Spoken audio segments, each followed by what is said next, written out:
కార్తీక్ దీప అయితే ఇంకా సుమిత్ర విషయంలో ఇంకా జోష్న ఇప్పుడు ఆ రిపోర్ట్లలో జోష్న తన కూతురు కాదని తెలిసిపోయింది కదా బాబా.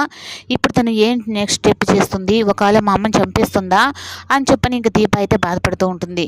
ఇంకా దాసు దగ్గరకు అయితే ఇంకా జోష్న అయితే వెళ్ళి, నానా నువ్వు ఇప్పటికైనా నువ్వు మారవా, ఈ నిజం బయట పెట్టకుండా ఉండవా అని చెప్పానంటే, నీ టైం స్టార్ట్ అయిపోయింది జోష్న, నువ్వు చెప్పకపోయినా ఇప్పుడు వేరే వాళ్ళు చెప్పే విధంగా ఉన్నారు అని చెప్పంటే, ఎవరు అంటే నా అల్లుడు కార్తిక్ అని చెప్పనని ఇంకా దాసు అయితే అంటాడు. నేను ఆ నిజం బయటకు రానికుండా ఎంతమంది నేను చంపడానికి నేను సిద్ధంగా ఉన్నాను అని చెప్పనని ఇంకా జోష్న అంటుంది. నీ పాపం పండింది జోష్న అని చెప్పని. ఇంకా కార్తిక్ అలాగే అసలు దీపే అనేది లేకుండా ఉంది అంటే ఎప్పటికీ నేనే కదా ఆ ఇంటి వారసురాలు నేను చెప్పనని ఇంకా దీపని చంపాలని ఇంకా రౌడీలు అయితే పురమాయించి అక్కడ పంపిస్తుంది. ఇంకా దీప కార్తిక్ ఇద్దరు పడుకో ఉండగా ఇంక ఇంట్లోకి అయితే ఎంటర్ అయ్యి పడమర దిక్కులో వాళ్ళు బెడ్రూమ్లో పడుకొని ఉంటారని చెప్పని ఇంకా కత్తి తీసుకొని తను పొడిచే సమయానికైతే దీప పక్కకు తిరిగేస్తుంది.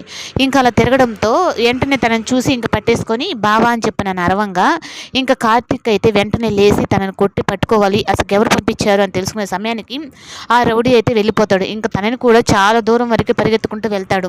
ఇంకా వెళ్ళి జోష్నకైతే ఫోన్ చేసి, మేడం జస్ట్ మిస్ అయిపోయింది మేడం అంటే, మీరు చేసే పని ఒక్కటి కూడా కరెక్ట్గా చేయరారా మీరు, అయినా మా బావ ఏమన్నా మిమ్మల్ని చూసాడా అంటే, లేదు మేడం తప్పించుకొని వచ్చేసాము అంటే, సరే మీరు వెంటనే నా ఫోన్ నెంబర్ దాంట్లో నుంచి డిలీట్ చేసేసి వెంటనే అక్కడి నుంచి వెళ్ళిపోండి అని చెప్పిన తనైతే అంటుంది.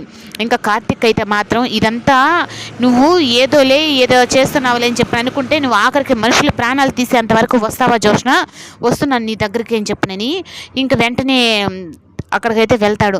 ఇంక ఇప్పుడు ఈ విషయం కానీ జోష్న దీపక్ అని చెప్పేమంటే కంగారు పడుతుంది. ముందు జోష్న అంత చూడ